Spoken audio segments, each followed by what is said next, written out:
Welcome everyone to Right Off Track, the podcast where we explore the remarkable journeys of individuals who have dared to embrace unconventional paths to success. Get ready to be inspired as we dive into the captivating journey of Ira Bowman, a seasoned marketing and sales expert with over 25 years of experience in the print and graphics industry.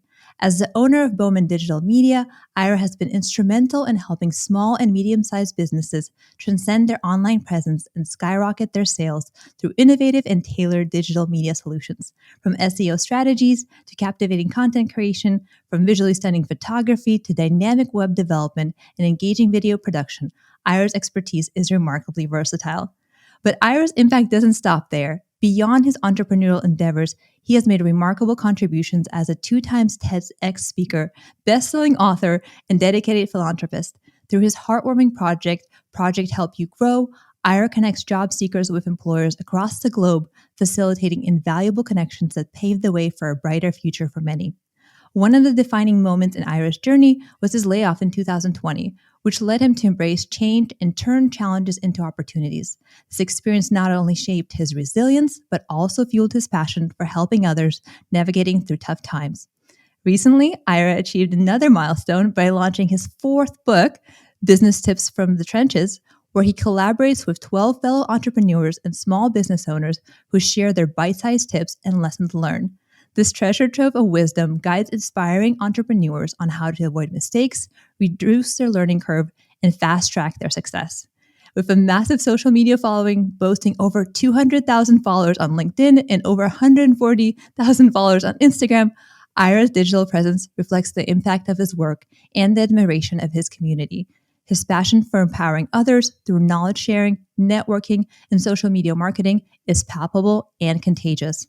In this episode, we will delve into the pivotal moments that have shaped his journey, the challenges he faced, the importance of staying authentic in a rapidly evolving digital marketplace, and what motivates him to make a difference every day. Join us as an insightful and inspiring episode as we uncover the depth, the wisdom of Ira's awesome journey. Welcome to the show, Ira. Thank you. I think we could just do a mic drop. That was pretty good. That's it. That was the podcast. We're done. Yeah, I mean, I sound so impressive, and then you're gonna talk to me, and people are gonna realize I'm just a normal guy. But no, that was really good. Thank you. You are an amazing guy. And can I say, I don't know how this is going to sound, but I think that what people need to realize, people are people. Yeah. And people who do remarkable things are still normal people who work, who go through a struggle and do remarkable things. Yeah. Well, I mean, I have a mantra that I live by: life is too short to be selfish. But love it. Part of that for me is it's also like, hey, even though I work in the digital space and I work with Photoshop and we create beautiful images and all this stuff, it's like life is real. So I don't mind sharing my warts with people and showing them my struggles. Yeah. So I think that's why people gravitate towards me a little bit, is because it's like, hey, you're not trying to be like this perfectly polished guy. You still show us like your flaws. I was in Las Vegas, where I grew up, just this past weekend. My mom turned 70, so we're there, and it was hot. It was 112. Oof. Hot, right? Like super crazy hot. Still not hot enough to make the pool water hot when you jumped in, though. It was still cold, and then you got to get used to it. But I don't know what temperature it needs to be for you to jump in the pool and not be cold, but I haven't found that yet. But anyways, I have my shirt off, and I let my kid take a picture of me with my shirt off, and actually posted that later because I thought it didn't look too bad. But because I've lost 30 pounds, so I'm feeling pretty good. I'm feeling pretty good right now. But if you see that photo, you'll know I'm far from like supermodel, like, bodybuilder shape. I'm a 46-year-old man with a dad bod now. You know what I mean? You're amazing. No, again, just even from this little context, you can tell how genuine Ira is. And just a quick shout out to Judy, who connected us. Judy Cochane, who is my writing coach. And she's like, you know what, Anya, I have somebody who can help you get more information. One of my dreams is to do a TED Talk. She's like, talk to Ira. He's done it twice. He has some suggestions. I was like, cool. And then I saw who you were, and I saw like everything you've done and the numbers. And I was like, oh my gosh, like, what do I have in common? And then we found out you have quite a bit in common, as we found out. We did, because people are people, right? But what I valued, you're a bit dorky, and I love that because I have the same thing. Thank you. Yes, I am. You're welcome. You're welcome. I am too. I'm a proud dork. Proud dork. I've never been cool. I'm now a mom and dork and not cool, but I love that. I love that about me. But you were like so genuinely helpful from the start. I was like, hey, I'm starting this. I'm doing this work. Here's my knowledge on SEO. And like, okay, let's talk about SEO. Like just the spark went out Yeah. in your head. And I love that. Yep. Yeah. You could talk to me about SEO, social media, or photography, and you'll see it in my face for sure. Yeah, and you have done so much. I don't even quite know where to start with all of it. Do That's you good. do you maybe want to share like one tip I typically people say is like, Anya, you gotta focus. Like maybe if you just, laser focus on one thing, then you would be really good at it. But for better or worse, I can't. I'm passionate about this and I want to go here. And I see you and like you're doing a lot of things really well and excelling at. Like, how do you discover those passions and how do you still are able to manage and balance those different passions of yours successfully? Well, I mean, it's trial and error sometimes, honestly, but I think at the heart or the core of my skill set is this ability. It's systematic thinking, but it's the ability to take complex things, break it down in its components, and not just hyper focus. A lot of people can do that, but the ability to zoom out just a little bit and look at it from like a 30,000-foot view and then zoom in when needed and zoom back out. Like that's kind of, I think, the thing that makes my brain a little bit unique from most people. So I'm not I'm not an engineer. I'm not the guy who's gonna create the next invention that the world's gonna go like, oh my gosh, that's amazing. How do we live without that? Right? Like that's not my skill set. But what I am really good at is problem solving. Hmm. So I can not necessarily see into the future, but I do try to ride the wave. The power of the wave is in the front of the wave. Hmm. So trying to be an early adapter, identify trends before they become super big, and then gain that momentum that can be gained while that momentum is there, and then not sticking around too long so that the wave dies.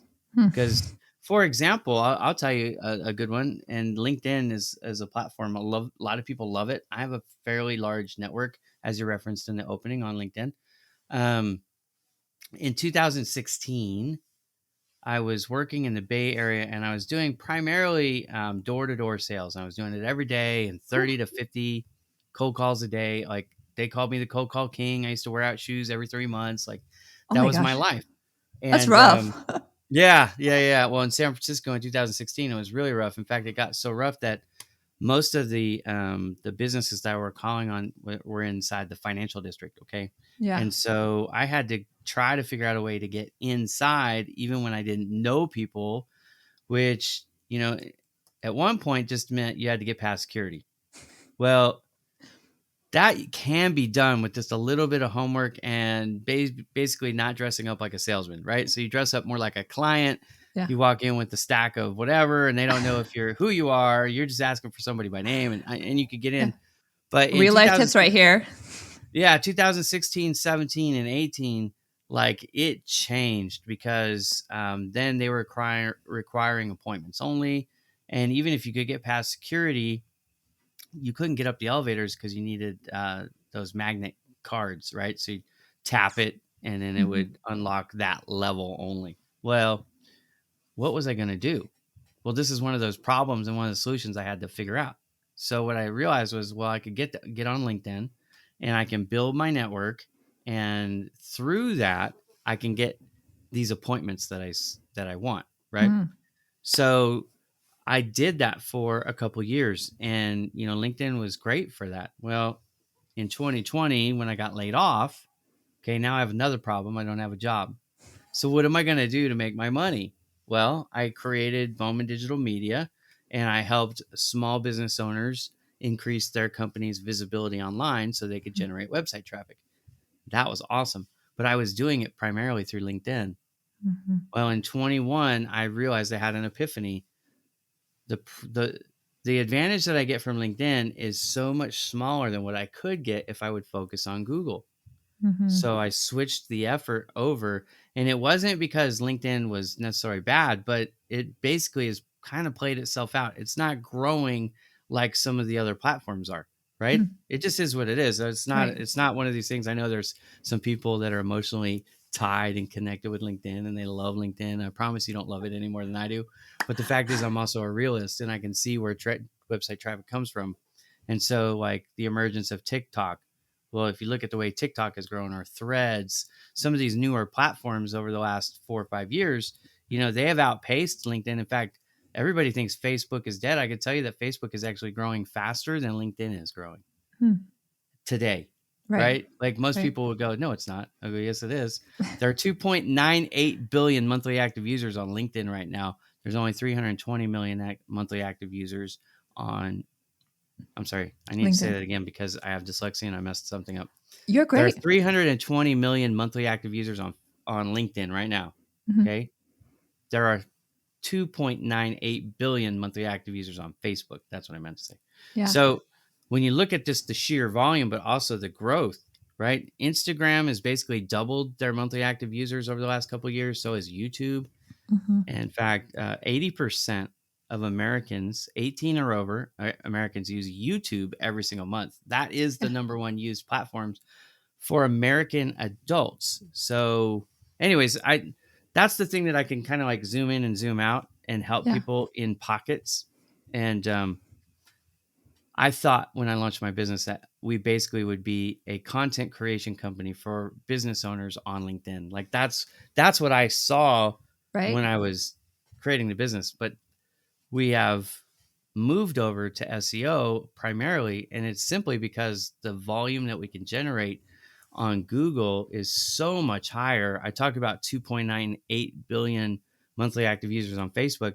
Well, there are 7 billion searches Whew. plus every single day on Google. That's 210 billion plus searches a month on Google. Yeah. There's no traffic on the planet that's anything close to Google. Google is the ocean and everything else is like a puddle. So true. So, anyways, that's kind of how my brain works. Hopefully, that gives you some insight in how I think. No, it's so helpful. And just for additional context, like I reached out to you and I was like, hey, I have my podcast. And like you gave me some really helpful tips right away. And what I love is that not only do people have opportunity to work with you and gain value, but you also share a lot of things for free. Like you Yeah. have, your page obviously, and that has YouTube videos and you do TED Talks. So a lot of this information is out there and you reference those resources. So I appreciate that. I know for me, my homework for this weekend is to go and create blog descriptions and transcripts of all of my Yeah. podcasts because that will help my SEO, like search engine optimization. Um, Yeah, let's explain that real quick, just in case yes, let's anyone, go. if you have in your audience anybody who has a website and you're doing podcasts, whether you're the guest or you're the host, what you want to do is you want to transcribe. What does that mean? You want to take the words that are spoken in the video or the audio, and you want to get them in written format. And the reason why you want to do that is because your website gets indexed, which basically means they take inventory of what's on your website, but they only give you credit for content that's written. So, in other words, if we talk all about SEO today, which we probably will because that's my main expertise, right? So, we're talking about SEO. If somebody watches the video, they will learn about SEO. But when Google looks at your website, they'll give you credit for having a video, but they won't give you credit for what I said inside it unless you do the transcription. So the homework for Anya is to take the podcasts, transcribe those, and then put those in blog format on our website. Now, you don't have to put it in a blog. You can use like accordion text. I do that all the time. I showed Anya that yesterday. You take text and you put it in accordion. So what is that? That's when you have like a little snippet and it says read more, see more, or expand. You click it and it opens up and there's the rest of it. Well, Google gives you credit for all of that written content. And how important is that? It's about 20% of your overall SEO score. So you're talking about a pretty big, significant increase in improvement. The word here is SERP. It stands for Search Engine Results Page. But that's what page you are on Google when someone searches the key terms. So, like for me, SEO is a big one, right? So when people are searching SEO, I want to be as high as I can on the list. Why? Because most people aren't going to even go to page 2. So if you can't get on page 1 of your main topics, then you're in trouble. Yeah, very true. But And more written content will give you a boost. Like I said, it's basically it's not exact. This is not an exact, but if you think of it this way, there's basically 5 pillars. We talked about this yesterday too, but the 5 pillars of your SEO are your site structure, your content, your site speed, how fast it is, your backlinks, and then your overall visitors. So each one of those is roughly 20% of your overall SEO score. But if you can get all 5 of those pillars up, then you'll start outperforming a lot of your competition and your rank will go up. Love that. You're amazing. And one thing that was funny is like I mentioned to you, I was doing a class. Oh, what's funny? I have the book. So I have like books stacked up on my table to raise up the laptop, Yeah. literally looking at it. So like The Art of SEO, third edition, and Spencer and Sergiola. I'm probably butchering that, by O'Reilly. That was my textbook. And it's like this thick. Yeah. And when I bought it for this class for my master's in science, it's like, what is SEO? This is Yeah. me, like, Yeah. educated person, right? Search engine optimization. That's what the acronym stands for. But let me tell you what it actually is, right? Like if you had to ask me to define SEO in one sentence, I'll tell you it's this simple. How do you increase your rankings on Google? And the Mhm. activities that you do to do that, that's what SEO is. Yeah. Most people don't like that answer, but that's actually the most helpful answer because most people, when you say SEO, they have no idea what it means. Like, what do Yeah. I do to increase my Moz rating or my Ahrefs Yeah. rankings? Like, how do you do that? How do you increase your SERP? SERP is a word that most people have never heard of. It's probably one of the most important words that most people haven't heard. And the other thing that people Yeah. don't ever talk about, but they really need to, is the bounce rate, right? Like, Mhm. bounce is when someone comes to a website, but they don't actually consume anything. So they either get impatient because it's loading too slow, or they don't Mhm. see the content fast enough to catch their attention and they leave. They hit Right. the eject button. If you do that, that's considered a bounce. And the problem with a bounce is mainly this: most people won't ever come back. Yeah. So you get one shot to make that first impression. It better be a good one. And And that's where you also, need your videos, yeah. right? Why videos? Here's why. We already talked about your videos don't give you credit for the content inside it Mhm. for Google and for indexing. That's 100% true. But here's what it does do for you.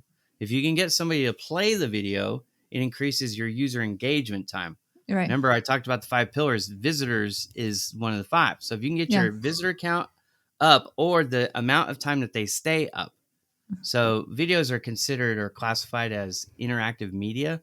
Any interactive media helps you with engagement, especially. And I don't know when you took your SEO class. I don't want to age you here, but uh, Recently. a lot Recently. a lot of people think they know what SEO works for user engagement. They think about tracking cookies.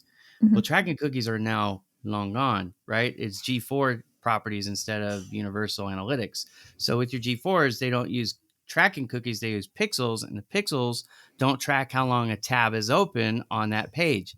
What they're actually tracking now is the user engagement on the page. So when they scroll, you get credit.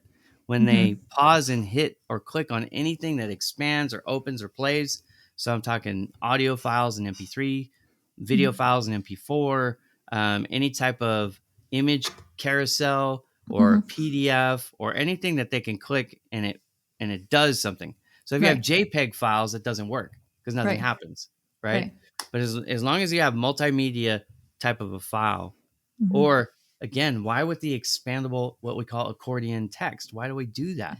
Because if they have to click to read it, I get a credit every Yeah. time they click. So I don't want less sections. I want more sections because if I can get them to click 8 instead of Yeah. just on one video, I actually did myself a solid that way. So Yeah. SEO with the content creation, with what we call UX, UI, user experience, user interface, all those things, there's a science and an art to both, right? Mhm. So anyways, it's different. It's much different than it used to be. Yeah, and Google, and like there's different platforms, right? Google is just the main, like, There's no it's the other main traffic source. platforms. Yeah. Yeah, forget Okay. it. Okay. Look, I will tell you this. I was actually talking to one of my buddies, Mike O'Connor. Mike O'Connor from SPN is why I got into this, all of this in the first place. I could tell you that story if you like. It's in my first Yes. TEDx talk. But here's the thing. We were talking about, okay, I should ask you a pop quiz, but I don't want to embarrass you, so I won't. All right. There are three I other appreciate you. main there are three other main search engines on the planet that are Bing. classified as search engines, right? Yeah. So Google is number one. We're going to And get to Bing by and who is my third one? okay. Second is It's not Bing. Yandex. It's not Yandex. No. Uh, yeah, Yahoo is number 3. yeah. DuckDuckGo is number 4. Oh All right. yes, yes. Now, the others are so insignificant they don't even count, and I'll tell you why, because they have less than 1% of all search engine volume in okay. DuckDuckGo is number 4. It comes in at about 1% of overall user traffic every single day, search engine traffic around the globe. And that's funny to me because it's owned by it's a Chinese-based company, and you would think that China would force people to use it, but even they don't like use it. Okay. So then Yahoo. Well, Yahoo was really big, in 1997, but there's still some hanger-ons. There's no growth there. It's like 1.2%. It might be 1.1. Mm-hmm. It's somewhere in there, but it's less than 1.5% of overall. Bing, owned by Microsoft. Come on, ChatGPT, we got this baby, right? Yeah, No, yeah. no, it's less than 2% of the overall use. So if you take the number 2, the number 3, and the number 4, and you add them together, Not the even close. daily search volume on those is under 5% of all search volume. So if you're focusing, if you have a strategy, an SEO strategy that's built for Bing or Yahoo or DuckDuckGo, you basically have wasted your resources. Don't waste your time. Because Yeah. I will tell you, I actually study this stuff, and most of them are just imitating what they're finding on Google anyway. So if you make a rock solid Google strategy, why do I want to do that? Because 92 to 94% of all searches that happen every single day happen on Google. 92% on desktops, 94% on mobile devices. Like I said, if you want the second largest search engine by volume, not by classification, but by volume, it's actually YouTube, not Google. That makes sense. Right? Which is owned by So, Google. Yeah, the company that owns Google also owns YouTube. Alphabet. Yeah, Alphabet. Right. It's 100% true. So the fact is, like, your SEO strategies should primarily be Google for sure for search engines. Mm-hmm. For video work, obviously you want to go YouTube. For shopping, you want to go Amazon. So if you're going to have 3 different SEO strategies, have one for Google, one for YouTube, and one for Amazon. And then you start looking at social media platforms. Again, YouTube, if you want to consider that social media, then you can. It's a little bit different, I know. But what's your Facebook SEO strategy? What's your LinkedIn social SEO strategy? Like, SEO can be done on anything that has a search bar, right? So if there's a search bar involved on a site, then you can have a search engine optimization strategy. Yeah. Should you? It depends, but you And can. Can I share my knowledge, and you can correct me on all of this? But what I found fascinating about this is that we talk about the global web, and what's funny is that we talk about they're called spiders, right? Like the spiders, like who has a crawl your website, and so when we talk about indexing, if you're familiar with, if ever done like any coding, basically there's little like code that happens for like a header, the body, the thing like that, and so what it's doing is like it's saying that you're categorizing the information there in order of importance. Right. And so it's following those rules, the structure. Yeah, this is the structure that we're talking about. Yep. To understand. And so what people like, sometimes they create the stuff like, but they're not thinking about the structure that's actually helping those spiders crawl your space and understand it. And if you can imagine like why video is not helpful, like to process video and derive understanding, it's very difficult. Although my understanding is Google is playing around in some of that. But that's why text is so important. Yeah, they're working on it. There will be a day where Google will crawl video content. I have no doubt about that. Yeah. But what you're saying is 100% correct. And for those of you who have built your website on GoDaddy or Wix or Weebly, no offense, but you focused on what you could see, right?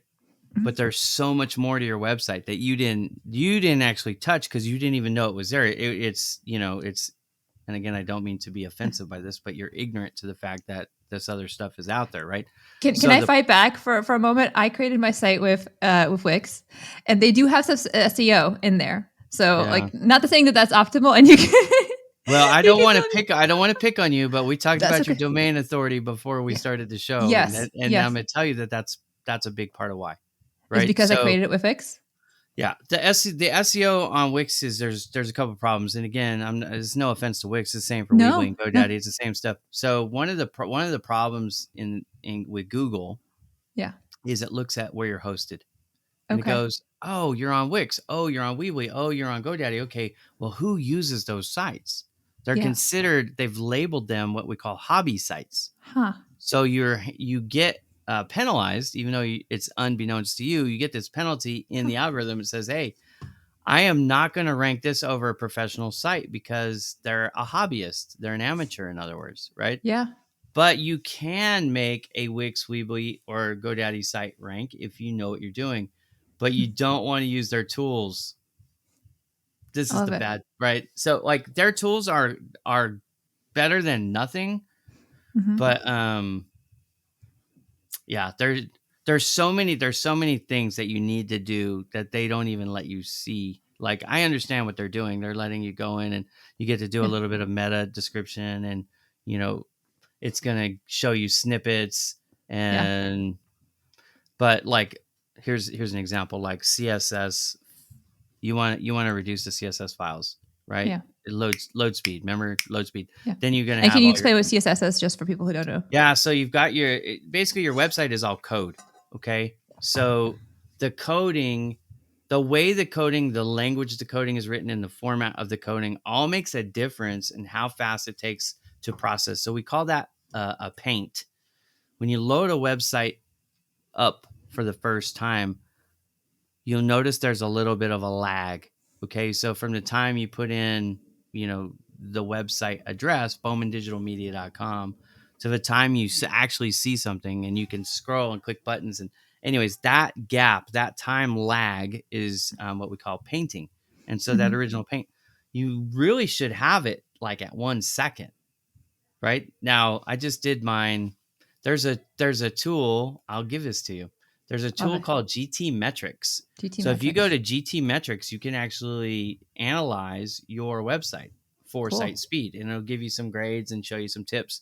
Now, everything comes with a like a little bit of salt, right? Yeah. They are trying to sell on GT Metrics some of their products and Shocking. services. I'm So shocked. yeah, take it with a grain of salt, right? But Right. the idea, like I just did a paint for mine for Bowman Digital Media because we have so much media on ours. We have so many files because I'm a Yeah. photographer and videos. It is a little bit slow. I know that, but we were at 3 seconds. Now we're at 1.8 seconds. So we are working on making it look faster. And one of the things we're doing is that CSS reduction, right? It's Yeah. just trying to get the files smaller. Yeah. So there's things called lazy load, and there's all these different things that you can do. Mhm. The site speed, a lot of people don't know that they need to be, they think sub 3, but really, if you're over 3, you probably have a bounce rate in the 80 percentile. Like Hmm. most people aren't going to wait three Yeah. seconds anymore. It doesn't seem like a long time, but that is what it is. We want instant Yeah. gratification. So 1 second, it should be your goal. And like I said, you got to have all your headers correct. Here's another thing that you probably don't have with your Wix account. You've got to have a schema. You've got to Hmm. have a robotics text file. You've Yeah. got to have this stuff. Like Yeah. if it's not there, Google penalizes you. Yeah. And they don't care if you know about it or not. Yeah. Sitemap, schema, robots.txt file. You've got to have all that in place. You've got to have one header, H1 tag. Everything else is H2 to H6. Which is the You've got to size, have, just by the way. That's like header one, header two. Yeah. yeah, well, Yeah. the size is typically, yeah, I mean, you can change it if you want, but the main thing about the H tags, right, is if you do it incorrectly, which most people don't know how to do it, that's just another sign that you don't know what you're doing. Mhm. So Google penalizes you for everything you do wrong, and you can do penalty checks. You should do penalty checks Yeah. on your site. When somebody has a SEO service like with Bowman Digital Media, we actually provide reports. We do all this for you, but Yeah. this is what it takes. You want to stay penalty free. You got to have all your page errors eliminated. You need to make sure every link works. You've got to have alt tag descriptions. You've got to make sure your contrast is correct because of the ADA compliance. You can't have colors like, let's say you had a dark blue and a light blue, and you thought, oh, that looks really pretty. I'm going to put, my text up against that. Well, if you can't read it clearly, you're going to get strikes or Yeah. penalties for Yeah. those too. So I mean, it's just a whole myriad of things that Yeah. get in the way.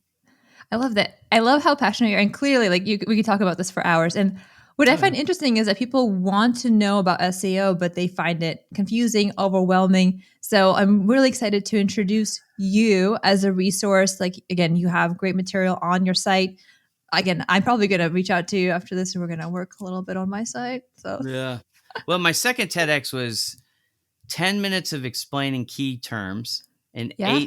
eight minutes of teaching you how to. I gave 3 tips in it that people could do without spending any money. Because I Mm, understand a lot of people are like, hey, I would love to hire Ira, but I don't have the money. yeah. Totally get it. Well, if you watch the TED Talks, I'll give you 3 tips that you can do to help you get from where you are, increase your web traffic. And auspiciously, if you're Yeah. selling anything, product or service on your website, more traffic should help you generate more sales. Then Right. once you start making a little bit more money, then you can hire Ira and then we Yeah. can help you make a lot more money Love it. because like I can take a domain from like a 6 or a 10 and in 30 days I can get it up into the 50s. And And that's what's the something range? that Just so people know, like what's what is that? typically the range? Like what if we say numbers Oh, 5, 6 to yeah, 52? yeah, So yeah. The average website across the globe depends a little bit on your industry, but it's anywhere from an 8 to a 12, right? mhm, So sometimes people say 13, but anyways, it's somewhere in there. 5 point spread, 8 to 13. So if you're looking at, if you go on Google, you do a Google search and you look at the domain authorities on the first page, typically you're going to see 90s, 80s, 70s, 60s, somewhere in there. mhm, It's not that you can't find like a 6 or a 10 on the first page, but typically when you're going to find something like that, it's in a very specific, like what we call long tail mhm, keywords. So the mhm. query, that's the term that you put in Google is called the query. Right. So let's say you were looking for um, How to make an advice omelet on how, with yeah, yeah, advice on how to open a new business in Wisconsin, yeah. right? At 3 o'clock. That's pretty long and it's specific, right? Yes. So when you get something that's like 6 or 7 words and it's got some qualifiers in it, like Wisconsin, right? That's when you start to see smaller pages with lower domain authorities that can be on the front page. But if you type in go open to Google right now, open it up and just type in like search engine optimization. Every single page that they show on the front page that isn't an ad, but what we call organic search results, they're going to be 70, 80, or 90. You're not going to see any 20s, 10s, sub 10s. So the way Google does it is, just in case this is new to everybody, they basically look at websites. They call it EAT. Okay, it's an acronym, and this is in my talk if you guys want to watch it, or I explain it on my page. But go to Bowman Digital Media, go to the SEO page, go past all the services and the prices, and then you get all the free stuff down at the bottom. Well, one of the things that we talk about there is EAT, which stands for expertise, authoritativeness, and trustworthiness. Now that's relatively new. They came out with that in August of 22, so it's almost a year old now. But the A in EAT is authoritativeness.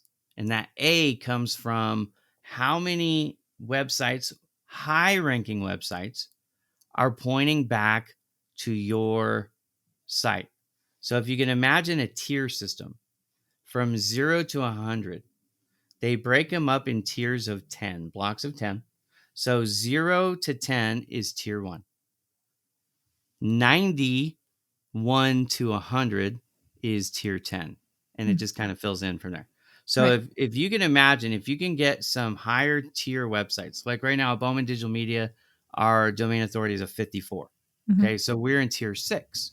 mhm. So if we take on Bowman Digital Media and we point back to a website, they get a bonus of a tier 6 backlink. That's the authority.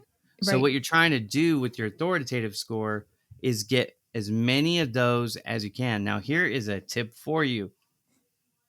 If you have any government or school connections, so a .gov, a .org, .edu that is related to a school of some kind, could be a college or K to 12, it doesn't matter, education related or government related, and get the backlink from their website over to your website, Google absolutely loves that. What That's about like the best. nonprofits? Does that Yeah, work too? nonprofits, there's no bonus boost for Okay. that. Yeah. Yeah. Darn it. Yeah. I'd open a nonprofit just to have the backlinks if that worked. But yeah, no, the reason why they give you extra credit for those is because they're rare. They're Yeah. hard to get. So like one of my biggest backlinks is, I did my TEDx talks, Yeah. and TED.org, which is a domain authority, I believe, of 91 on Moz. Mhm. They linked back to my website, Bowman Digital Media.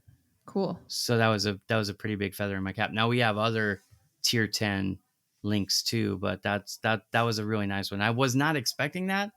I did TEDx talks, not TED talks, right? I Yeah. mean, I know most people don't know the difference, but TEDx are independently owned and operated, Mhm. sanctioned by TED, but they're independently owned and operated. So I did TEDx. I'm Yeah. not famous, so TED didn't say, "Hey, Ira, we want you to come give Yeah. this TED talk," right? Yeah. That's a real TED talk. But anyways, um, but they still carried they liked it and they carried it. They don't carry most TEDx talks, but they do carry some, and mine was picked up. So, That's that awesome. was pretty cool. But because of it, they gave me a link from TED over to Bowman Digital Media. It was a little feather in my cap. So You're awesome. Okay. Do you mind if we pivot? Like I'm learning so much along the way. So I hope yeah, I the don't mind. audience is learning too, because I am personally learning like, okay, we need to think about this stuff Yeah, because I it's might be hurting important. somebody's brain though. So yeah, we That's could okay. go You can something later. pause, come back. That's the beauty of podcasts, right? Like you pause, come back, you get into it, you listen to it a couple of times, you go reach out. Like what I Yeah, love about this, like I share every guest's information about how to contact them.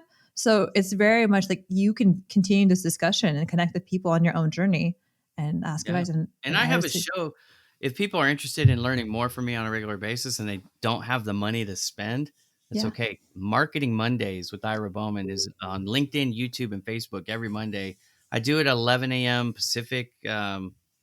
What is that? 2 p.m. I think Eastern.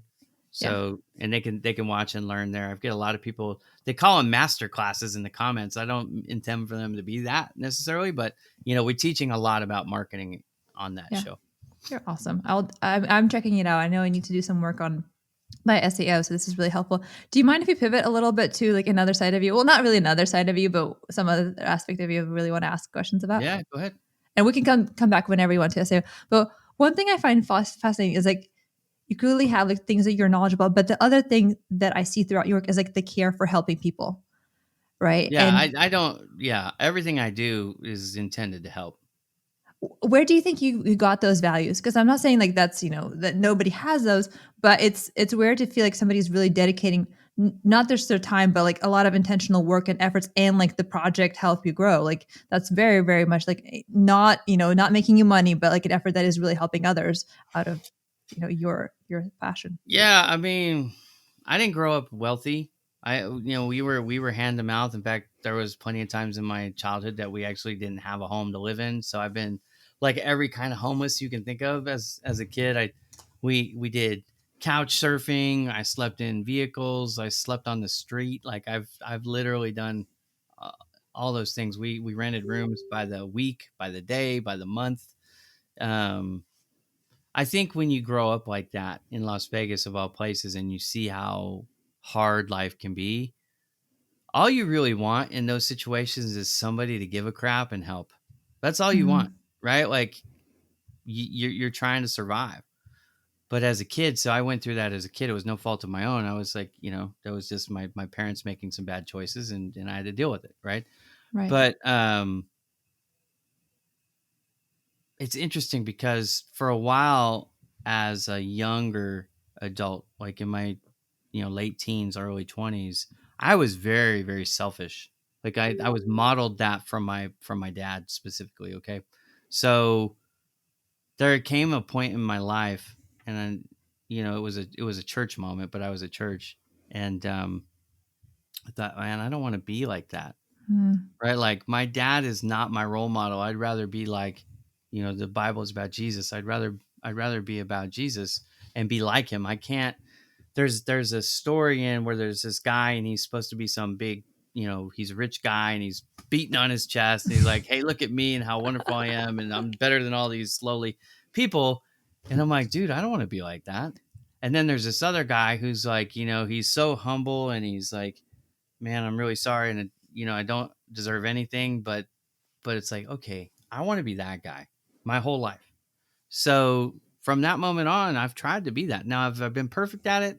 Heck no. But that's the goal, is to be helpful and to be humble, because most people don't like it that arrogance, right? Most people don't want to be around the self-centered guy. It's like, look how wonderful I am. Look at all these things I've done. It's like, Mhm. I get embarrassed sometimes to admit all the things that I'm doing or I've accomplished, because it starts to seem like I'm trying to boast. And it's like, I don't apologize for having big goals and working hard to accomplish them. So like, Mhm. I'm not ashamed of myself in that respect. Like, but when people are talking to me and what do you do? Like, you might hear me say, oh, I'm a photographer, or, oh, I'm a journalist, Yeah. or, oh, I'm a business owner, or, Right. I run a nonprofit. And I might not tell you everything at that point, because I think, what's relevant in that moment is that thing. But the Right. the truth is, I'm an entrepreneur and there's a lot to me, Yeah. but all the activities that I'm in, that is one thing that you will see throughout all of them. I don't do any of them just to please myself. Like, I enjoy helping people become better. Like, that's a part of my fabric. So it permeates everything that I do. I love that. If you don't mind me sharing, and if you do, we'll edit it out. When I told you, hey, I love your experience of the TEDx talk, and that's something I would love to aspire to do one day. And I know you have somebody who especially has connections there. But like you gave me a really good piece of advice, if you don't mind me sharing. It was like, No, hey, go ahead. way to go about it is like, Google the organizers, and establish a genuine connection. Not like reach out to them, let's be friends, but like follow their work, show curiosity, comment and engage, and like let that be the way to enter that space through like the connection. And I love that because it's so simple in a Yeah. way, right? But very true about like how we should be connecting in human nature.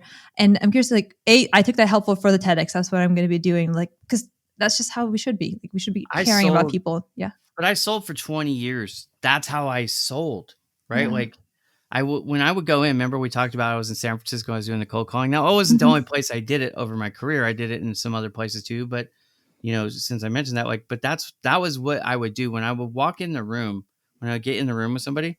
I was not there saying, hey, would you like to buy some printing stuff? Because they don't, you know what I mean? That's not going to work. So what right. did I do instead? I figured out how to develop rapport with strangers pretty fast. I used observations. So like, if I saw a picture of a fish, then we'd talk about fish. If I saw, you know, I hate Family this. picture. This pains me to say, but like an Alabama or, a Florida Gators. I'm a USC football fan, right? So Yeah. I like the Trojans. But like, if I saw something like gave me clues that that's what they were interested in, I would just start talking about that. And frankly, I would not talk about the thing that I do until they basically said, you have to talk about the thing you're here for now, right? Like, because they would figure it out after like 15 minutes or 20 minutes. People are like, wait a minute, we're just sitting here chatting like, this is break time. I'm actually at work. I got to get to work. What do you want, man? And I was not there to sell them anything. I was just there to try to spark a friendship. And so I don't care if you're on LinkedIn or Facebook or Instagram or any of these places. If instead of, when you don't know somebody that you think you want to know because you see they could be a potential client or whatever, they can help you out in some way, you see that advantage. If you lead with that, the odds are they're going to reject you, rebuff you, and hmm frankly some of them will just block you. Yeah. So instead of doing it that way, the advice is simple: spend more time in the comments of people's posts who you want to become friends with, because it's so rare. Most people, when they go through, they scroll. They don't actually stop. They're like, they read it, they're good, they keep moving. Most people hmm don't engage. So it's a very small percentage of the platform. You might think you know everybody on the platform. Trust me, you don't. Even LinkedIn, which is the 20th ranked social media platform on the planet right now by monthly active users, it's number 20. There's still 320 million people on that. Now, how many comments and how many posts from people have you seen? Probably 1,000 or 1,500 or something like Yeah. that. You think you know everybody? Like, no, man, you're just that's the tip of the iceberg, right? Right. So how do you get those people to go from strangers to friends? Well, the advice is simple: read their content. Don't say great post or great share. Don't say how are you doing today, because that doesn't really do anything. They wanted to talk about whatever they posted about. That's the conversation Yeah. starter. So now you get to participate in the conversation with the stranger. But if you will just read the post and make a value added comment, and let me give you this tip too: ask a question, and Yeah. don't ask a yes or no question. Try to ask an open ended question, because they will answer sometimes or their audience will answer sometimes. But either way, now Yeah. you're building your overall friendship and influence. But I promise you, it's so unique that I told you, I said, try it for 30 days and watch how many of them become your friends. They will Yeah. send you connection requests. After 30 days, I really want that answer. But the fact is, if you do that with 100 people, you probably get about 25 new connection requests. And the quality of those are going to be much higher than just random people you Well, reached out think to. about the 100 that we had you pick, right? You Yeah. you you search TEDx organizers. You could do Yeah. this for anything. Like if you say, Yeah. "Oh, I only want to talk to CEOs." Well, do you really? Because CEOs probably aren't really on LinkedIn. Just in full disclosure, a lot of those are VAs. You're talking to somebody from another country who is working on behalf of that person. But Yeah. anyways, think about who you want, and then what I do, just to take the secret off. Like this is the secret Ooh. sauce. Instead of going and finding them every day, I bookmark their profile activity Yeah. as a favorite in Yeah. my Chrome. So when Yeah. I go to my favorites, I open up the folder with all those people in it, and I can just go very quickly back and Yeah. forth. It's just a fast way to do it. Now, if you're doing it on your phone, it doesn't quite work like that if you're doing it on the app. But if you're doing it on the website, which I do, because I'm 46, I'm not a whippersnapper who's always on my phone, right? So because I'm doing it from my desktop, that's how I do it. But it allows me to Love it. get through 50 of them. I can get through 50 and do that a value added post in less than an hour. I can Yeah. read their post, I can make a value added comment, and I can do it in under a minute each. Love it. That's amazing. Great tip. Write this down, try it out, and let us know what Yeah. impact that is having I've on got your YouTube goals. videos on that. If you guys really want to search for that, you Yeah. search, bookmark tip by Ira Bowman, and it'll Yeah. come up. And can we talk about like your amazing growth? Like I meant you gave me a little bit of the rundown. And I think part of it is like the amazing impact saw through the project helped you grow. Can you touch on Yeah. that project first? And then if you want to share anything about like what helped you grow to where you are today from a social standpoint or however you want to explain it, I'd love to hear about that. Yeah. So in 2018,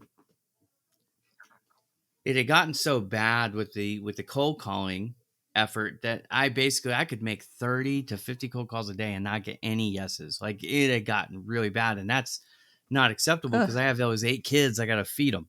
Right. So I knew that I needed to change the strategy because the strategy was outdated at this point. So what was I going to do? And LinkedIn, I had a LinkedIn account. I had 1,520 connections at that point, but I was doing it like most people. I was going after architects, engineers, and construction companies, primarily the AEC market. So I was going after what they call principals. They don't call them owners; they call them principals. Like, okay, so I'm going to go after these principals, and I'm going to try to, get them to, give me an appointment. Well, on LinkedIn, I would try to connect with them, but they didn't want to connect with me. Why? Because I'm a sales rep, right? Like, you don't want to connect with sales reps. Why? Because they're going to try to tell you something. That's their job, right? Like, Yeah. so anyway, so I'm like, okay, what can I do? Well, there was this guy, my friend, his name is Michael Connor. I think I referenced him a little bit earlier. He runs a company called Service Professionals Network. So he and I were connected in 2016, but I didn't really talk to him until 2018. It was May of 2018. He puts up a video, and in the video, he's kind of brash. He's a brash guy. He's big. He's 6'5". I mean, this guy's like a Hulk. I'm 5'7". So I am the Danny DeVito to I his love the Arnold Schwarzenegger. contrast. Yeah, and twins, right? So, and we tease each other. He's chocolate on vanilla, anyways, because he's spicy and I'm very easygoing. So anyways, he's brash. He's from Chicago. He talks like he's from Chicago. He's got that attitude, you know what I mean? But he Yeah. said something in the video I did not agree with it. And he said, I'll tell you what. Now, this wasn't live. It was a video he pre-recorded. He didn't know he was talking to me. He was just talking to everybody, right? He said, if you're smart, my number's in my profile. You'll call me. And I thought, dang, here's an opportunity to actually flesh this out. So I was living 55 miles away from San Francisco when I lived there, because with the 8 kids, I couldn't afford the $3 million house, right? So I lived out in what we call bedroom communities out in a place called Manteca, California. Look it up. It's way out there, but it's 55 miles. It would take me 2.5 to 3 hours to go from San Francisco to my home every day, right? So I knew when I called him, I had at least 2.5 hours if the conversation went well. Well, it did, because I talked to him the whole time. So in it, what he educated me on really more than anything was how LinkedIn actually works at a core level. For example, if I ask you, why does LinkedIn have first, second, and third level degree connections? What's the point of that? Most people can't answer it. They've never thought about it. And I was one of those. I never thought about it. But what it's there for, which is key to understanding how to grow on LinkedIn.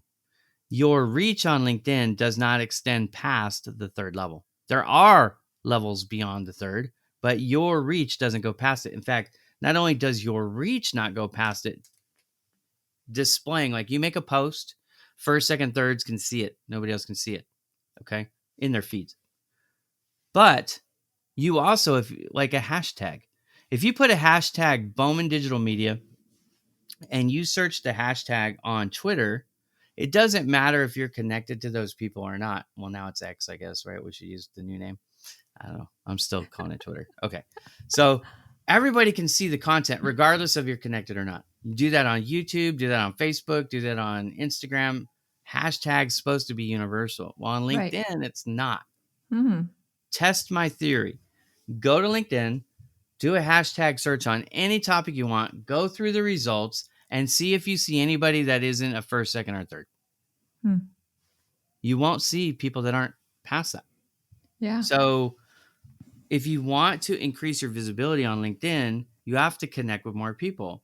Now, at the time, I had 1,520 connections. Well, you have the actual capacity to go to 30,000 first degree connections. You can have as many followers as you want, but you can only have 30,000.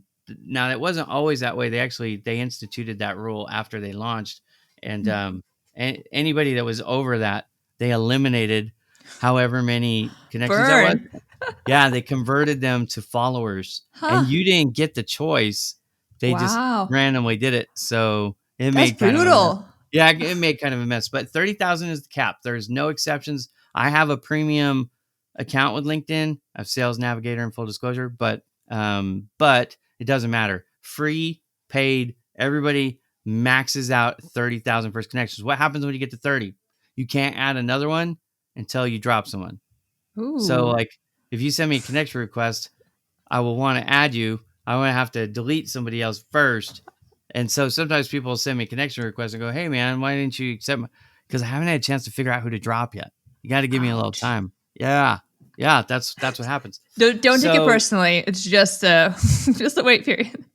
it's a limitation, and most people don't Ouch. even know it's there. Yeah. And so that actually created some backlash for me in the beginning, because then people thought I was big timing them, and I'm like, I'm really not, Yeah. because it wasn't commonly known. And Yeah. so people thought I was making it up. Yeah. And I'm like, no, man, this is a real thing. So, anyways, long story short, Mike shared with me how LinkedIn actually works and the power of connecting with strangers. Yeah. And I was like, okay. So then from there, the way my brain works systematically, I was able to figure out the way to grow the fastest is to figure out how to help people with the thing they need the most help with. Hmm. And so Project Help You Grow was born through this process of figuring out that if I could create an apparatus, it wasn't even supposed to be a website at first, it was a project, but an apparatus to help connect job seekers to employers and recruiters who have openings they need to fill. Like, how do Mhm. you bring the two parties together? So Project Help You Grow was born to do just that.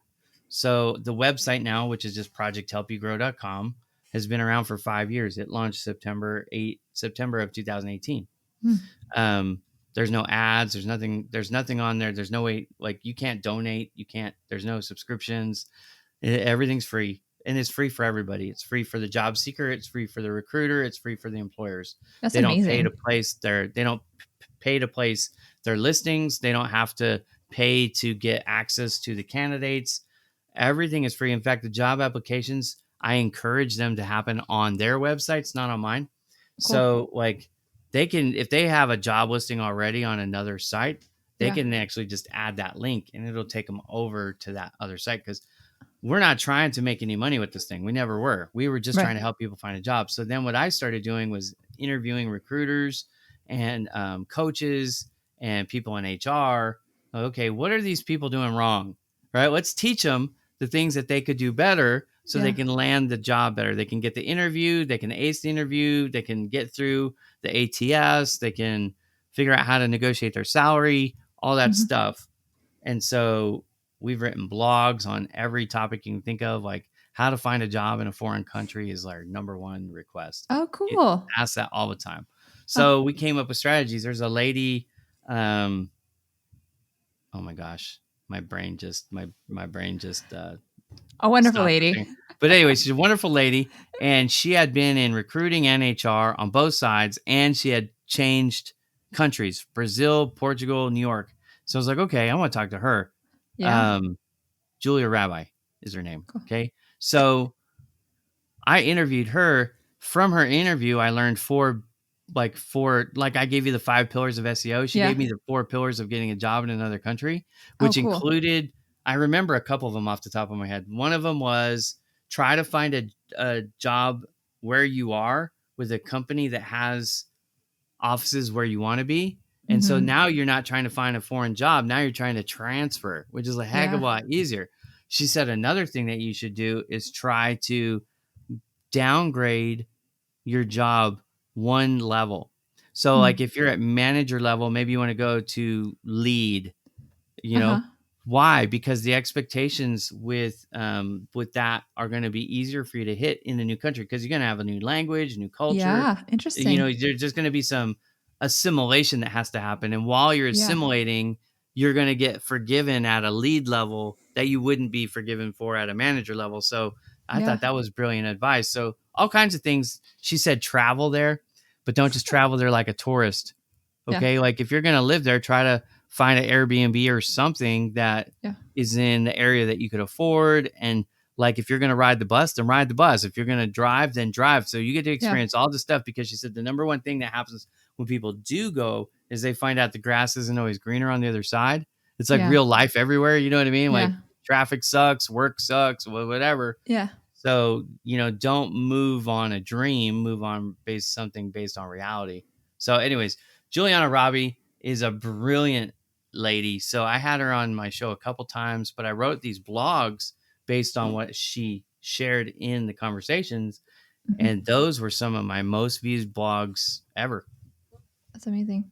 Yeah. And then your following, right? That you, because of this, your following kind of Oh, increased yeah, as a yeah, yeah. result of this work, right? Yeah. So in May of 2018, I had 1,520 connections on LinkedIn. I launched Project Help You Grow, the project, in May of 2018, because that's where I got the idea. And then by September of 2018, we launched the website. Well, when we launched the website, it just went nuts. I went from 1520 in May up to, I think it was 25,000 Wow. connections by the end of 2018. Well, by February of 2019, just 7 months after I had launched it, I was maxed out at the 30,000. Then by Yeah. the end of 2020, I was, I'm sorry, 2019, I was at 100,000. Whew.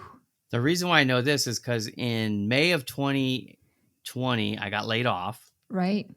and I had 150,000 followers on LinkedIn at that point. That's what gave me the confidence to do what I do now, because I had so much reach on LinkedIn that I didn't need to advertise for people to know who I am and what I was doing.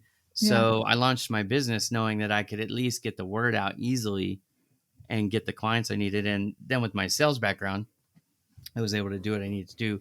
And so we didn't have to take out any loans or anything like that. We were able to pay our bills from the very first month with Bowman Digital Media, but it all came through, well, a couple things. First of all, understanding that I needed to connect with people, even though they were in another area, they were in a different industry, Mm-hmm. whatever is keeping you from doing that. You just have to. It's like they call it stinking thinking. You have to change your stinking thinking, and so stranger danger doesn't apply on LinkedIn.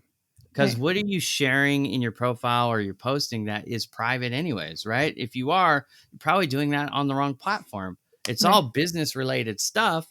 So who cares if you're connected to somebody who you never met before? If they spam you, then Yeah. just drop them. It's not a marriage. Yeah. It's not a marriage Yeah. contract. You could connect Yeah. with me today. If you bug me tomorrow, I'm going to kick you out tomorrow. That's totally, Yeah. that's in my rights. That's in your rights. Like, it's not like, you can't ever get a divorce on social media. So anyways, so once I knew that, and then I had this apparatus to help people, that's where I grew like a weed. But I Amazing. started doing the same things I was telling you about. I started to learn, like, hey, if I want to grow, it's not about what I'm posting, it's more about what I'm commenting. Mm-hmm.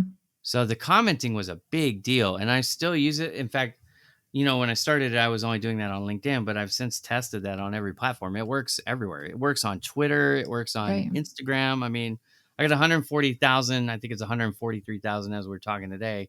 Um, Subscribers on my Instagram channel. How do I do Yeah. that? Because I'll go through my feed once a day and I'll make comments on other people's posts, their Yeah. photos, Yeah. and I you keep it nice, right? So keep it courteous, keep it on topic, and add some value of some kind, right? Like you will never see great share, great post from me because nobody cares about that. Like I want to know why Yeah. you think it's a great post. So if you instead of saying great post, like, hey, I think this is a great post because you guys were talking about SEO and I know how important that is to boosting your ranking on Google.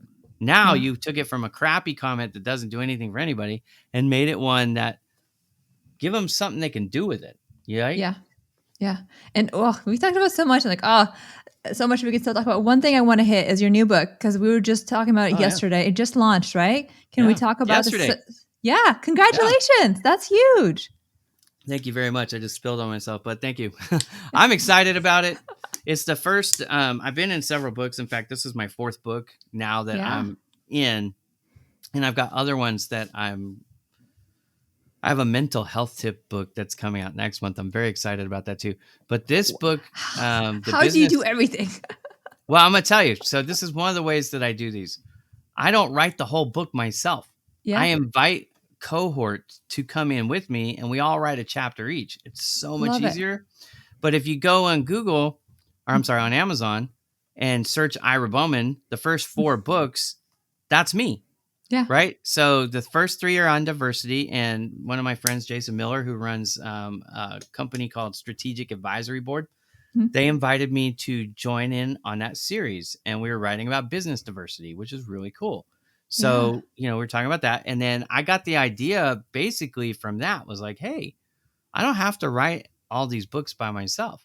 So, business tips from the trenches, expert advice on starting your small business or side hustle is the name of the book that just came out August 2nd. Okay. So, in that, me and 11 other business owners are giving 3 tips each of things we wish we knew before we started our business or side hustle.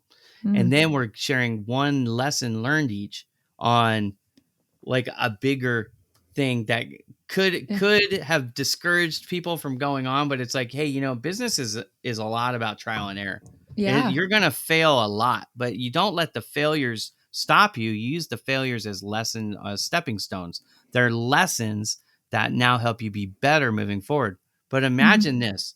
If you're a small business owner, if you've never done this before, how much better would Exactly. you yeah, how much better off would you be if you got to learn from some of the mistakes that other people have made? They're open and being transparent. And so now some things. Like I'll tell you, the biggest mistake I made as a small business owner, and it's so common, was I basically thought I had to be in control of every little thing. And so I was working, and I told you this, I think yesterday, I was working 6 days a week, from sun up to sundown past, I was working 16-hour days. It's Mm-hmm. 96 hours. It's 96 hours a week is what I was Yeah. putting in. And my family hated me.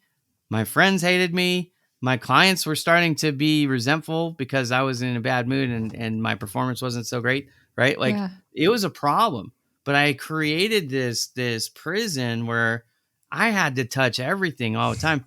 And so I learned, one of the things I learned is outsourcing is wonderful, right? You Yeah. need to get a team. So find good, capable people, whether they're W-2 or 1099, it doesn't matter. The Yeah. bottom line is you need some help. And Yeah. so my job at my company now is to do the visionary stuff. What do I mean by that? Like, okay, well, where are we going with products and services? What maybe we can add, maybe we should take away. Like, for Yeah. example, I haven't updated my website yet, but my social media packages for my offerings is going to be changing tonight. Oh, And cool. what I decided is we're going to focus more on the content creation for our clients and less on the delivering it. So, in other Yeah. words, we'll create the posts and everything for you, but you got to actually have somebody on your team put them up on your page. And you Yeah. can automate that if you want. There's plenty of Yeah. tools that do that. But we're going to focus on the content creation. We used to focus a lot on the delivery, but the reason why I don't like it is because it takes a lot of time. Yeah. And frankly, it doesn't really matter who puts it out there. So if I Yeah. give you a Little quick value serve, add. Yeah. yeah, it's little value add. It's a lot of extra labor on my part. And frankly, like I said, I think that's where I'm making the change. But here's the Yeah. cool part. My pricing for these packages is actually going to go down. Why? Yeah. Because I don't need as much labor. Yeah. So that's the most expensive part. So, anyways, that's what I try to tell people, that my role right now is visionary stuff. Mhm. And that's what I mean by that. And then I do the sales consultations. Why? Because as the business owner, I want to make sure that we're bringing in people that we can help, Yeah. that they understand clearly what our scope of work is and what the expectations are. And, there's a good rapport there. Like, nobody want to work with somebody they think is a jerk, right? So, like, as long as all that's good, Yeah. then I bring them in. So I'm basically still doing the sales, is what I'm telling you, right? So Right. vision and sales, that's what I'm doing. All the technical stuff, most of the labor is being done by one of my 32 team members. Love it. That makes sense. Yeah. And you make each other better, right? It's the team Yeah. that Well, makes the no, whole but I better. didn't start out with 32 people. I started out with just myself. And for the Yeah. first year, I pretty much grinded it out myself, right? I was a grinder working 96 hours a week and burning the candle at both ends, and everybody hated me, right? Like you wouldn't have said you're awesome probably if you interviewed me that first year. Now, I felt like I was accomplishing a lot, right? We broke six figures our first year. Like, I mean, that Woo. was, yeah, not Yeah. bad for a new business, but it wasn't sustainable. In fact, I had already kind of hit the ceiling. Like, we were already maxed out. But by Yeah. adding more capacity, by adding other people, it gave me the opportunity to do things like date my wife and sleep. With 8 kids, I'm sure that she really appreciates that. Yeah. No, she needs dates. Yeah. She definitely needs dates, and she Yeah. deserves the dates. So, Yeah. Notice to all husbands, prioritize date night. yeah. And what I've And learned about my spouses. wife is my wife wants me to come up with the ideas. Oh yeah. You know what I mean? So, like, that's her time off from having to make any decisions. So, where are we going to go to eat? What are we going to do after? Don't ask her anything. Not that she isn't capable of it. It's just she's tired and she wants a break, and she deserves that Oh break. So, yeah. now Absolutely. that's something I've really kind of just grabbed hold of after 23 years of marriage. So, You can't guys, outsource that part. All right. yeah, guys, if you're listening, no, you can. That's okay, right? Like, you could have a poll on Facebook and stuff that you can totally do that. So if Oh you're void of ideas, like, well, I mean, maybe every wife is different, but with my wife, that's acceptable. Just don't get in the car and go, where do you want to go? She don't yeah. want to hear that. Yeah. Yeah. Yeah. So here's tips. It's like, we're celebrating 5 years tomorrow of my husband. All right. And so, I'll share that tip with him Well, for the next. I'm gonna share a fun one since we're having fun here. My Yeah. favorite date ever cost me very little. It's a cheap date, but it's a fun date. Here's what you do. You give your spouse and yourself a budget. Now, my wife and I think we originally said $10, but then we pushed it to 11. But you could do like 20 for inflation. But you go Yeah. to Goodwill or any thrift, like, any thrift store will work. You go Yeah. to a thrift store with their money, they're buying you an outfit. And with Oh. your money, you're buying them an outfit. Now they have to wear it on the date and they have to own that stuff. Like my wife made me look like a cross between Bill Cosby and a hunter. And if I had the picture readily available, I would actually show it to you. But I Ah. was wearing this wool sweater. It was awful. And then she bought me these camo pants. And anyway, she didn't even give me a dress shirt, but I was allowed to augment with anything that she didn't buy. So like if you spend Okay. all your money on like the most hideous jacket ever or whatever, they can supplement it. But then because I looked the way I looked, I was like, obviously I'm a redneck here, right? So I took her to Cracker Barrel. No. Excuse me, not Cracker Barrel. I took her to what's the name of it? My kids want to go there all the time. It's a buffet. Hang on a second. Lily. I can hear my kids out there. Call a friend. Call a Yeah, friend. I got to call a friend. What's the name of this place? Hey, what's the name of that buffet you guys want to go to? Golden Corral. That's what it is. Golden Corral. I So I love the took her team to help. Golden. Thank you. Yeah, Thank you. yeah. That was one of my teenagers. Anyways, Golden Corral, and what I said is we're gonna have steaks and shrimps. Yeah. It'd be like improper English, totally. But anyways, we was having some steaks and some shrimps, and because I look like Bill Cosby a little bit, I had to have the Jello. Gotta have your Jello. You're awesome. All right. You're so awesome. I It love was these fun. Yeah, stories. I Yeah. had a great time. Do Anyways, you have advice for a husband's anniversary gift, which is tomorrow? yeah, hopefully he's already bought it. No, But for me to give to him. Like I'm like, we're oh, gonna on what go you out, give? and to be fully transparent, full context. Like I just started this job as an entrepreneur. Still find the money. So I don't want it to be expensive, but I'm like, I should probably make an effort. Probably dress up, put on makeup. Who knows? Go crazy. Yeah, I mean, look, when money's tight, you can always go with, most husbands what they really want. I'm just gonna be really transparent. They really Look want your sexy. well, no. No, that's the funny thing. It doesn't have to be sexy stuff. Although, I mean, look, we like that too. But what he really wants, what he craves more than anything, is your approval Mhm. and your respect. That's what a husband really wants. So, Mhm. any husband out there, I guarantee you they all will say amen to that, right? Like, what you really want is you want to feel like your wife thinks that you are, like you say it to me every 5 minutes, like you're awesome, right? Do that to him, right? Yeah. Make sure he knows that you're his biggest fan.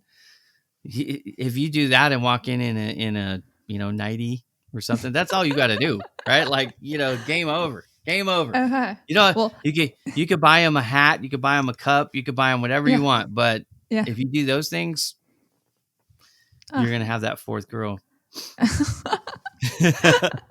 Love it. Well, Adam Smith, I love you. You are awesome. Just so you know. Yeah, yeah. That's what they want. Preemptively. That's what they want. There's something inside of a man that desires to be more than anything respected.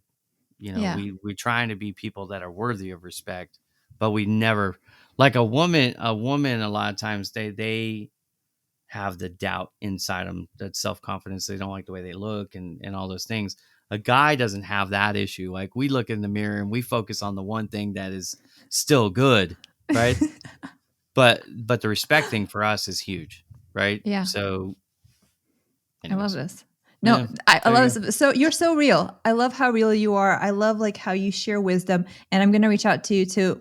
I really am curious about SEO, which we talked about, and I am really curious about how to outsource myself. Like I'm starting to do that more like collaborations and friends who are helping me a lot, but there's so much more, and I see the value of it. And I to did be transparent, something yeah, go I ahead. did something on that Yeah, that I actually shared. I've got a 1 hour it's a course, but it's a one cool. hour video where I've created and showed people how to add a team without spending a single penny. 10 Ooh, up to 10 people. wow. You'll get 10 hours a week from these people and you will Ooh, not spend a penny on them. So what would you do if you had 100 hours of free labor, right? ha. Yeah. Now, I teach in that 1 hour video, and I think I charge $300 for it, just in full disclosure, so everybody Yeah. knows there's a price for it. Yeah. But that course, it's pretty simple. Now, there are some industries that it might not work for, but Yeah. if you're a service-based industry, especially if you're working remotely, then Yeah. this would work for you. So I Yeah. might share that with you for free, Anya, because I Yeah. like it. Can I be very honest? I feel like one challenge I feel like is the ethical part. Like I feel like am I taking advantage of somebody if I'm doing that? Yeah. Like, is it okay if we ask Well, that? Like, no, you should ask that, and it's a good question. Let me ask you this: if you got a person who's unemployed and they want experience, what's the yeah. one thing they need that they can't get without getting a job? Yeah. Experience. Experience. But Right. through this system, they can. Yeah. So, whether you call it internship or apprenticeship or however you said it. Now, I teach people how to do it, but I'm trading them two things for their 10 hours. I'm trading them um, education because I'm going to Hmm. train them, but Right. I'm also trading them the experience that they get along the way because they can put that on their resume. Yeah. That's So fair. if they do it for 3 months, now what do you got? You got a stopgap from not being, having nothing. So it looks like you were unemployed and now you've got something, right? Yeah. But it's not for everybody. For But sure. it's also the reason why we cap it at 10 hours Yeah. because it still gives them the opportunity to go do something else for 40 hours a week and make a living. Yeah. No, I It's love this. Thank you so yeah. much. Like, I always want to be transparent with you, my guests, and everybody listening. No, Like I'm how I feel 100% about. transparent all the time. Absolutely. So, it's one of those things you don't want to take advantage of them. But I will tell you, I've had people go through it when they were over. They said, "Can I do it again?" Huh. Yeah. Because I do not take advantage of people. In fact, I kick people out. This is the Go way you work get and make kicked out. money. This is the way you get kicked out. You get kicked Yeah. out if you don't do the homework. So Yeah. it's like if I was really all about just getting it for myself, if they gave me like half the homework and didn't do the full homework, I would be like, fine, because I know I'm going to get more hours out of you next time. Hmm. Right. But I dropped them. Why? Because in my world, I only want people who are fully committed. And at the Yeah. end of my program, those are the people that I look at hiring. Yeah. So That's awesome. it is also, and I don't tell them that, although they're watching this, then they're going to know, but it's an extended job interview. And I Yeah. tell people at the beginning, like, I don't care if you go work for my competitor. I don't care if you start your own business and become a competitor, because Yeah. I'm not one of these guys that has a fear of missing out or I'm so guarded. That's why I share everything. And like, it still comes down to relationships. Yeah. And I promise you're not going to learn from me in 3 months what you need to compete against me, right? No matter who you're learning it from. Yeah. But the fact is, I could take somebody from knowing nothing and now they're an intermediate in a few things. Like I have two courses that I teach this way. One is on organic SEO content creation, and the other is just on graphic design because Yeah. they're pretty different. So I Yeah. do it in two different groups. So it is possible for one person to go through two sessions, but I don't Oh, let people go through the same session more than yeah. once because Well, I cap yeah. it to 10 people. Why do I Yeah. cap it to 10? Because I want to give them some individual attention. For sure. You're Yeah. amazing. And I don't know how you balance it all. It's probably magic, but I'm looking at time. Like we Well, could I'm gonna talk forever. tell We you need to that do it IRA episode 2 or 3 and 7. it's called a block schedule. Yeah. So I live on a block schedule. So it's just like having a budget. Once you know what the budget is, you can spend the Mhm. budgeted amount guilt free Yeah. because you know what's budgeted. Yeah. If you don't budget your time or your resources, then that's pretty foolish. But I use a Mm. block schedule. It helps me like every hour of the day. That's why when you asked me, can you do it? It was yesterday, but tomorrow, I was Yeah. like, I absolutely can. And the Yeah. reason why I knew that is because I had the whole day blocked off for photography work. Okay. So, I'm just instead of doing some photography work right now, I'm doing this. But, because I Yeah. have the blocks set up, the blocks don't change. Meeting blocks, Yeah. lunch blocks, sleep blocks. I've got 3 hours a day blocked for walking. Oh, wow. That's But, awesome.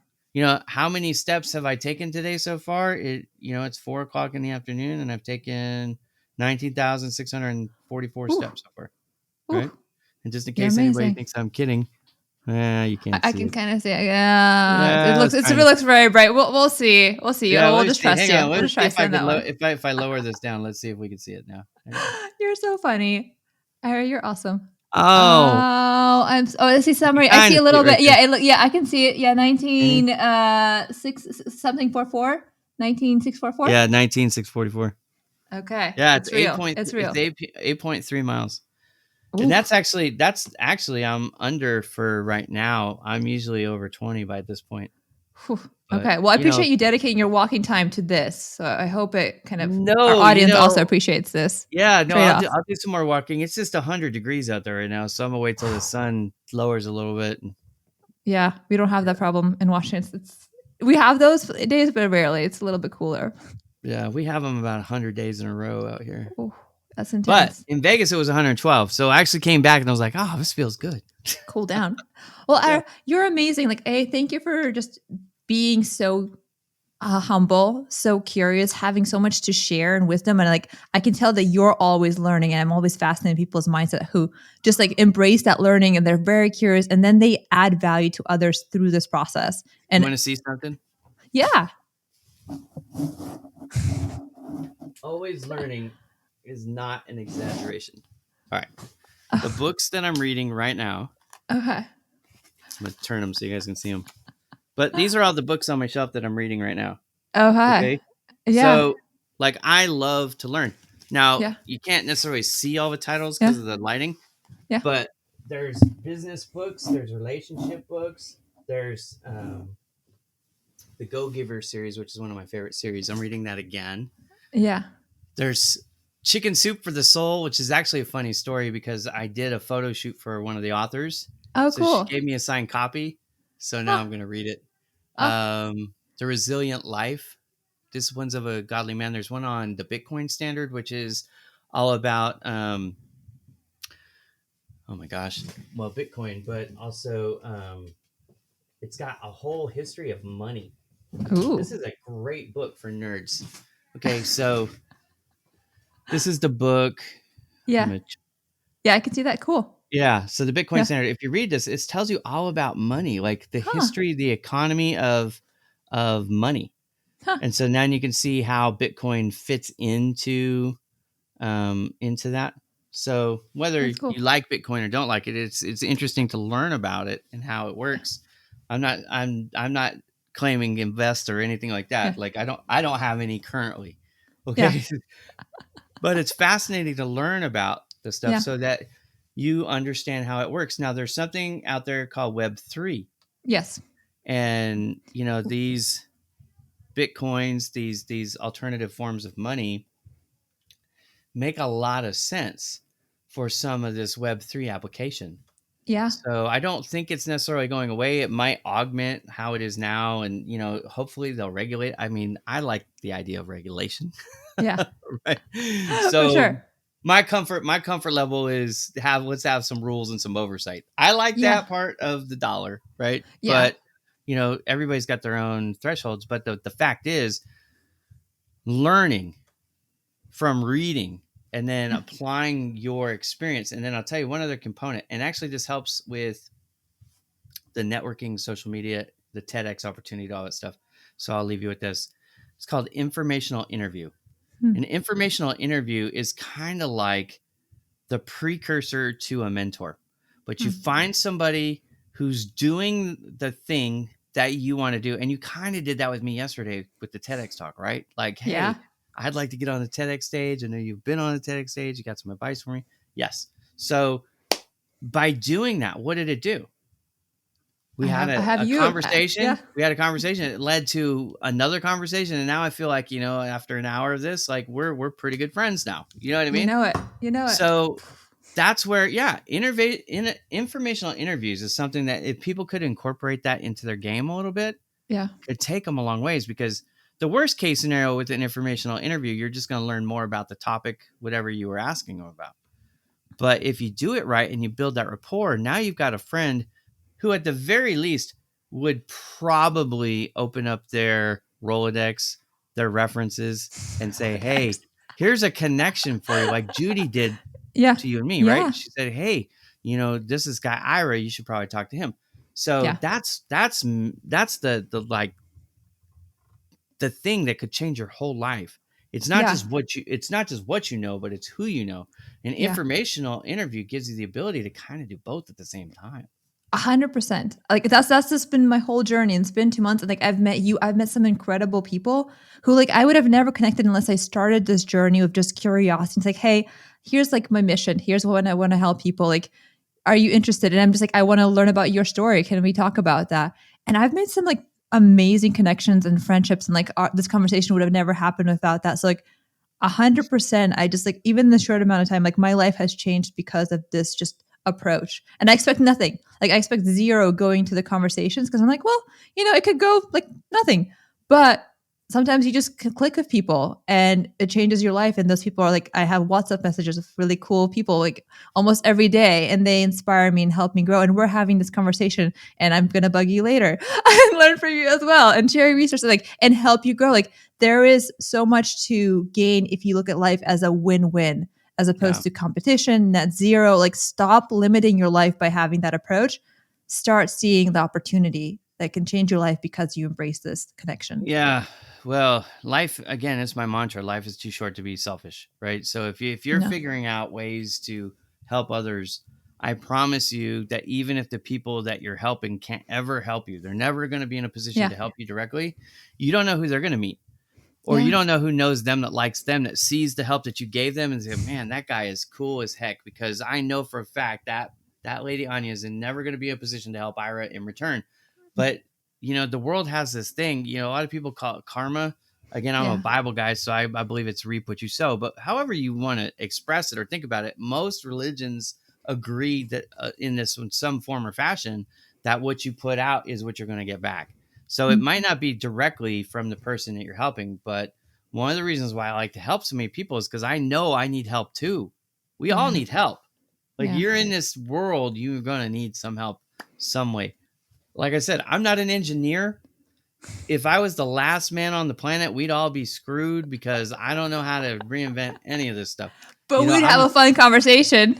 I am a systems guy. Well, I Yeah. mean, with 8 kids, I could help repopulate the planet, I guess. But hopefully some of them are smarter than me. Now, I do have a kid Hilarious. that's going for software engineering, so I can now say that I've got an engineer in the family. Oof. Cool. Anyways, he must have got that Hey, from his mom's side of the family. all right, you're awesome. Thank you so much. This was so fun. I learned so much. So there's so much to take away, and I'm humbly hoping that this work helps others. Like I think it whether will. it's just to go to this episode and learn something, whether it's to see like what you can do when you embrace your own curiosity, your own kind of skills, your own path, your own mindset, and take it where it can go. And like also try to help people along the way and see like that's not just something that's fluff. It actually will help you in return. Oh So yeah. like whenever you're, I have 3 last questions, and I promise I will let you go. Although I feel like we could do this for a couple more hours, and I would have fun along the way. So Go ahead. whenever you're ready. I am set. Okay, 3 just short, big questions, but again, trust your instincts.